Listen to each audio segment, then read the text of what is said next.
வணக்கம். மாறா புன்னகையோடும் தீரா உற்சாகத்துக்கும் ஆல்டிஸ் அட்டையாரத்து உங்களை வரைக்கும். இன்னைக்கு வீடியோவில் நான் அறிமுகப்படுத்த போகிற ஒரு புத்தகம் நிழலின் தனிமை.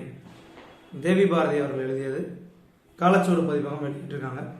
இந்த புத்தகத்தை பற்றி பார்த்தோன்னா முதல்ல எனக்கு அறிமுகப்படுத்தினது அப்படின்னு பார்த்தோன்னா நம்ம சேனல் பார்த்துக்கூடிய நம்ம நண்பர் முகமது இப்ராஹிம் அலி அவர் தான். கிட்டத்தட்ட 1 வருஷம் ஆயிடுச்சுன்னு நினைக்கிறேன். அவர் சொல்லி ஒரு வழியாக இப்போ வாட்சி முடிச்சாச்சு. தேவி பாரதி இந்த நாவலை அவர் எனக்கு அறிமுகப்படுத்தும் போது இதை வாட்சி பாருங்க அப்படின்னு சொல்லும்போது தேவி பாரதி சாகித்ய அகாடமி விருது கூட அதை கிடச்சிருக்கலாம். அதற்கு பிறகு தான் இந்த வருடம் தான் அது 2023க்கான சாகித்ய அகாடமி விருது அவருக்கு கிடச்சி. நீர்வழிப்படுவோம் அந்த நாவலுக்காக. பட் அதுக்கு முன்னாடியே எனக்கு சஜஷனில் நம்ம நண்பர் சொல்லியிருந்தார், நிழலின் தன்மை படித்து பாருங்கள் தேவி பாரதியோடது அப்படின்னு சொல்லிட்டு. ஸோ ரொம்ப காலத்துக்கு பிறகு வாசி எப்படி இருக்குது இந்த நாவல், கதைக்களம் என்ன, தேவி பாரதியோட எழுத்து நடை எப்படி இருக்குது, முதல் முறையாக வாசிச்சிருக்கோம் அப்படிங்கிறலாம் பார்க்க முடியும். மறக்காமல் சேனலை சப்ஸ்கிரைப் பண்ணிக்கணும். இப்போ முதல்ல இந்த புத்தகத்தோட கதைக்களம் அப்படின்னு போகிறதுக்கு முன்னாடி இது யார் வாசிக்கலாம், என்னென்ன சிக்கல் இருக்குது அப்படின்னு பார்த்தலாம். இது பிகினர்ஸ்க்கான புத்தகம் கிடையாது, முதல்ல அதை சொல்லிடணும். ஏன்னா வாசிக்கிறதுக்கு கொஞ்சம் கடினமான நாவல் அப்படின்னு கூட சொல்லலாம். அடுத்து எப்படி பிகினர்ஸு கிடையாது, அதே மாதிரி 18 வயதிற்கு கீழ் உள்ளவர்களும் கிடையாது. பயங்கரமான அடல்ட் ஓரியன்ட் ஸ்டோரி அப்படின்ட்டு அப்பெல்லாம் கிடையாது. பட் 18 வழக்கமாக படத்தில் போடுவாங்கள்ல AA+ அந்த மாதிரி 18 வயதிற்கு மேற்பட்டவர்களுக்கான புத்தகமும் கூட. ஏன்னா ஆங்காங்கே பல்வேறு விஷயங்கள் அந்த மாதிரி இருக்குது. ஸோ கண்டிப்பாக இது ஒரு சிறுவர்களுக்கான புத்தகம் கிடையாது, பிகினர்ஸுக்கான புத்தகம் கிடையாது. ஏன் பிகினர்ஸ் கிடையாது அப்படின்னு பார்த்தோன்னா, தேவி பாரதியோட எழுத்து நடை அப்படின்னா நீளமான வாக்கியங்கள். வழக்கமாக ஒரு 2 வரியிலையோ 3 வரியிலையோ முடியலாம். இங்கே 4-5 வரி போகக்கூடிய நீளமான வாக்கியங்கள் நிறையா இருக்குது. அது மாதிரி உவமை உருவகங்கள், அந்த மாதிரி கவித்துவமான வரிகள்னு இதை சொல்லலாம். ஸோ அதுவும் இருக்குது. ஸோ டக்குன்னு நமக்கு கதை பிடிபடாது. அந்த வரிக்குள்ள என்ன சொல்ல வராங்க முதல்ல இப்போ பிகினராக வாசிக்கும் போது பிடிபடாது. பட் கவித்துவமான வரிகள் அப்படின்னு சொல்லலாம். அதற்கு பிறகு பார்த்தோன்னா கதை நேர்கோட்டில் நகரக்கூடிய ஒரு கதை கிடையாது.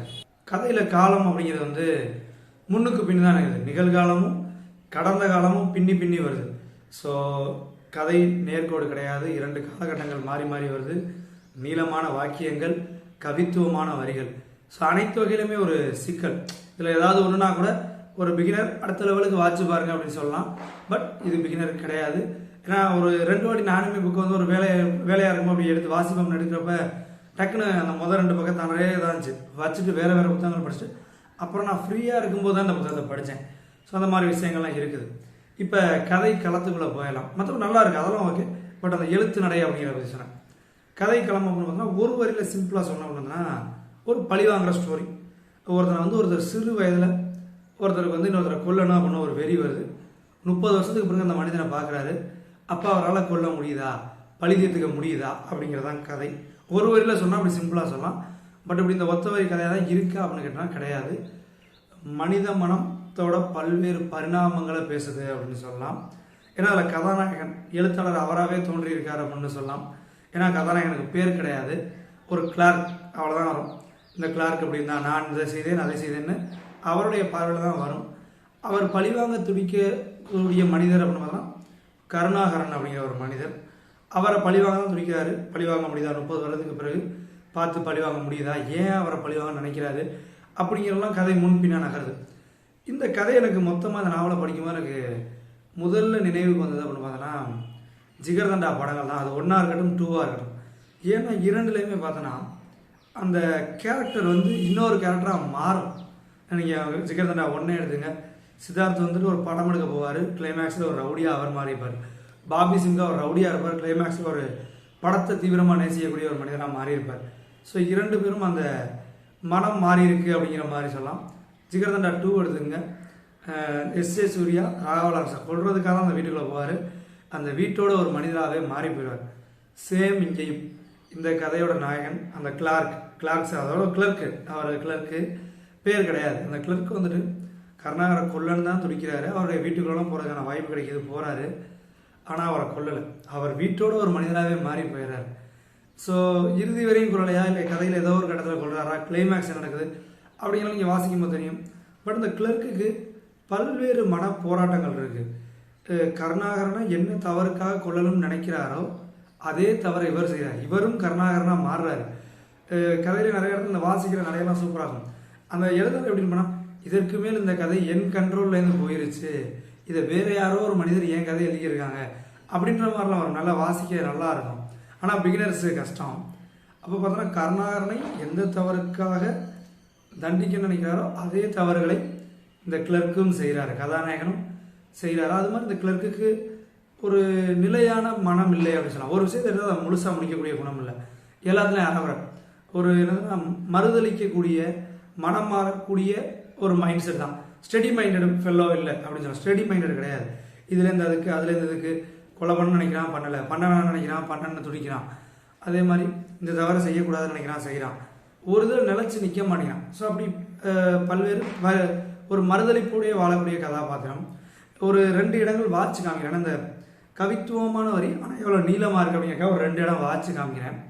இந்த கதை எனக்கு ஒட்டுமொத்தமாக பிடிச்சது அப்படிங்கிற பார்த்தோன்னா அந்த கிளர்க்கையும், ஏன்னா கருணாகரனுடைய பார்வை அதிக அளவில் இல்லை, கிளர்க்கோட மன போராட்டங்கள் இருக்குது. அதை தாண்டி எனக்கு கவர்ந்த கதாபாத்திரம் ஒன்று பார்த்தோன்னா சுலோச்சனா அப்படிங்கிற ஒரு கதாபாத்திரம் இருக்குது. அந்த கருணாகரனோட பொண்ணு, அந்த பொண்ணு ஒரு சிறு பெண்ணாக கதையில் தோன்றா. கதை முடியக்கூடியதில் ஒரு மனுஷியாக ஒரு குடும்பத்தை தாங்கி நிற்கக்கூடிய பெண்மணியாக மாறுறா அப்படின்னு சொல்லலாம். ஏன்னா ஒரு சிறு பெண்மணியாக ஒரு 13 வயதில் அவருக்கு இருக்கக்கூடிய தடுமாற்றங்கள், அதை தொடர்ந்து நகரக்கூடிய நிகழ்வுகள், அப்படி தான் கதையில் தோற்றம் அளிக்கிறா. போக போக ஒரு கல்யாண வாழ்க்கைன்னு வரும்போது அதை எப்படி எதிர்கொள்ளணும், அப்போ கல்யாண வாழ்க்கைகளை போகும்போது திருமணத்துக்கு முன்னாடி நடந்ததை எப்படி ஹேண்டில் பண்ணணும், இப்போ குடும்ப சூழ்நிலைகள் எப்படி இருக்குது, அதுக்கேற்ற மாதிரி தன்னை எப்படி அடாப்ட் பண்ணிக்கணும், மாமியாரை எப்படி சமாளிக்கணும், ஒரு குடும்பத்தை வழி நடத்தி எப்படி போகணும், பெற்றோர்கள் எப்படி தான், பல்வேறு பரிணாமங்கள். ஸோ அந்த கதாபாத்திரம் எனக்கு ரொம்ப பிடிச்சிருந்துச்சு. ஏன்னா ஒரு விடலை பெண்ணா, அது 13 வயது பெண்ணா கதைக்குள்ளே தோன்றி ஒரு பொறுப்பான பெண்ணா தன்னை சுற்றி எவ்வளோ மாற்றங்கள் நிகழ்ந்தாலும் அது நல்லதோ கெட்டதோ அத்தனையும் தாங்கி இழுத்து நிற்கக்கூடிய ஒரு பெண்மணியாக இருக்கிறாள். சொல்லப்போனால் கதாநாயகனை காட்டிலும் சுலோச்சனா கதாநாயகின்னு சொல்ல முடியாது, கதையின் ஒரு பாகம்னு சொல்லலாம்.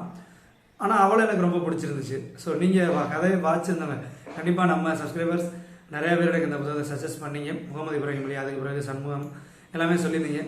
நீங்கள் எப்படி ஃபீல் பண்ணீங்க அப்படிங்கிறதையும் கமெண்ட்ஸில் சொல்லுங்கள். ஸோ அந்த சுலோச்சனான்ற கதாபாத்திரம் எனக்கு ரொம்ப பிடிச்சிருந்துச்சு. கதையோட எண்டு அதை பற்றி சொல்லி ஆகணும். ஒரு பிரமாதமான ட்விஸ்ட்டு, அந்த ஃப்ளோலே வாட்ச் முடிக்கும்போது டக்குன்னு அந்த ட்விஸ்ட் வந்ததே நான் மனசுக்குள்ளே உணரலை. சரி கதையை முடிச்சுட்டு தான் ரியலைஸ் பண்ணுறேன், பின்னாடி போய் ரியலைஸ் பண்ணுறேன், ஒரு ட்விஸ்ட் எனக்கு இப்படி முடிஞ்சிருச்சு அப்படின்னு. அப்புறம் திருப்பி அந்த கடைசி 2 பக்கத்தை ரீரீட் பண்ணேன் அப்படின்னு சொல்லலாம். அதுக்காக இது ஒரு த்ரில்லர் நாவல் அப்படிலாம் கிடையாது. மனித மனதின் போராட்டங்கள், ஒரு படங்களில் சொல்லுவாங்க ட்ராமா கைண்டட் மூவிஸ், அந்த மாதிரி சொல்லலாம். ட்ராமா கைண்டட் மூவிஸ் மாதிரி இது ஒரு மனதின் போராட்டங்களை, ஒரு மனிதனுடைய வாழ்க்கையை சொல்லக்கூடிய ஒரு இலக்கியம் அப்படின்னு தான் சொல்லலாம். இதில் ஜாதிய ஏற்றத்தாழ்வுகள், அதை குறித்த வசை மொழிகள், திட்டக்கூடிய வார்த்தைகள், அது எல்லாமே அதுவுமே கூட இருக்குது. அது கடந்த காலத்து மனிதர் எப்படி இருக்கான், இன்னைக்கு எப்படி மாறி இருக்கு அப்படிங்கிறதும் இருக்குது. ஸோ பல்வேறு பரிணாமங்கள் இருக்குது. ஒன்லைன் நான் சிம்பிளாக சொன்னால் பழிவாங்கிற ஸ்டோரி அப்படின்னு சொல்லலாம். ஸோ இதுக்கு மேலே நீங்கள் வாட்ச் பார்த்து அந்த முழு அனுபவத்தை உணர்ந்துங்க. சில இடங்கள் நான் வாட்ச் காட்டுறேன் எப்படி பிரமாதமாக இருக்கு, அல்லது சிம்பிள் லைனை எப்படி எழுதியிருக்காரு அப்படிங்கிறத. ஒரு இடம் அந்த கிளர்க்கும் அவங்க அக்காவும் உட்காந்து பேசிக்கிறாங்க, எதிர்த்தாப்புல உட்காந்து பேசுகிறாங்க. இவ்வளோதான் சீன். அது எப்படி எழுதியிருக்காருன்னு பாருங்க. அப்போது நாங்கள் இருவரும் அவளுடைய வீட்டின் வரவேற்பறையில் தமது மறைவிடங்களிலிருந்து வெளியே வந்த மழைக்கால தவளைகளைப் போல எதிரெதிராக உட்கார்ந்திருந்தோம். அவங்க அக்கா ஒரு எதிரெதிராக உட்காந்துருக்காங்க, அவ்வளோதான் அதோட கண்டென்ட். பட் அதை எப்படி எழுதியிருக்காங்க, அதுக்கு பற்றி இன்னொரு லைன் ரொம்ப ஒரு சூப்பராக சொன்னான். என் விரல் நகங்களில் ஒரு சிறிய புழுவைப் போல படர்ந்து கிடந்த அவளது கூந்தலின் ஒரு இலையை பீதியுடன் பார்த்து கொண்டு ஒரு அந்நியனின் வீட்டில் நான் பழிதீர்க்க காத்து கொண்டிருப்பவனது அலுவலகத்தில் அசைவற்று நின்று கொண்டிருந்தேன். கதையோடத்தில் படித்து பார்த்தீங்கன்னா அது ஒரு சிம்பிளான கருணாகரனோட வீட்டில் கதாநாயகன் இருக்கிறாப்புல, கிளர்க்கு இருக்காப்புல, அவர் கையில் ஒரு பெண்ணோட கூந்தல் இருக்குது. அதை எப்படி வர்ணம் செய்திருக்காரு. அதுக்கு அடுத்து கண்டினியூஸாக அந்த கவித்துவமான வரிகள்லாம் பார்த்தோன்னா, என் உதடுகள் எரிந்து கொண்டிருந்தன, காலம் உதிர்ந்து சாம்பலாகி கொண்டிருந்தது, காலத்தின் சாம்பல் மேட்டில் நான் நின்று கொண்டிருப்பது அதன் இறந்த காலத்திலா நிகழ்காலத்திலா என புரிந்து கொள்ள முடியாமல் குழம்பினேன். ஸோ ஒரு நான் வாசிக்கிறது கூட எப்படி இந்த லைனை தொண்டை இருக்கு, குரல் எப்படி இருக்குன்னு தெரியல. பட் கதையோட படிக்கும்போது அந்த வரிகள்லாம் ரொம்ப அற்புதமான வரிகள், சூப்பராக இருந்துச்சு. பட் பிகினருக்கான புத்தகங்கள் கிடையாது. நல்லா ட்ரை பண்ணி பாருங்கள். நல்லா நிறைய வாசிக்கிற பழக்கம் இருக்குது அப்படின்னா தேவி பாரதியோட, ஏன்னா அவருக்கு முதல் நாவலாக வெளிவந்தது தான். அவரே சொல்லியிருக்காரு, நொய்யல் முதல்ல எழுதியிருந்தாலும் முதல் நாவலாக அவருக்கு வெளிவந்தது நிழலின் தனிமை தான். வாட்சி பார்த்துருந்தா உங்களுடைய அனுபவங்களையும் வாட்சி பார்த்துட்டு உங்களுடைய அனுபவங்களையும் சொல்லுங்கள். மறக்காமல் இந்த சேனலை சப்ஸ்கிரைப் பண்ணுங்க. மறுபடியும் இன்னும் ஒரு வீடியோவில் இன்னும் நிறையா புத்தகங்களை குறித்த தகவல்களை சந்திக்கிறேன். தொடர்ந்து வாசிப்போம். நன்றி.